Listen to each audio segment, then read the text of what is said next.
بودريقه وبشحاتي يمكن ابتعدوا الاسباب اللي كلشي تيعرفها.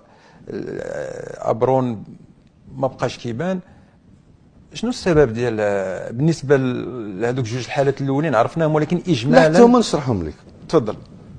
اولا السي بودريقه دار تصريحات ما فهمها حتى شي حد.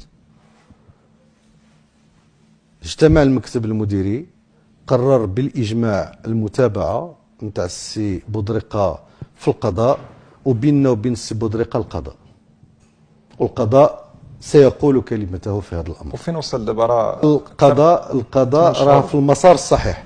عرف تعثر وانا عارف السبب نتاع التعثر، ولكن خدا الطريق الصح. ولكن الراي العام من حقه يعرف تا هو سبب التعثر. السبب تاع التعثر وهو التهرب نتاع السي بودريقه من المواجهه ومن من من من من تسريع المسطره، لان احنا ملي فتحنا القضاء ماشي ضد بودريقه، بغينا نعطيو فرصه لبودريقه انه يشرح للراي العام والمغاربه التهم اللي نسبها للجامعه ولا للعصبه الاحترافيه، ووصف الجامعه الملكيه المغربيه لكره القدم بانها اكثر تخلفا من نظيرتها الجزائريه الى غير ذلك.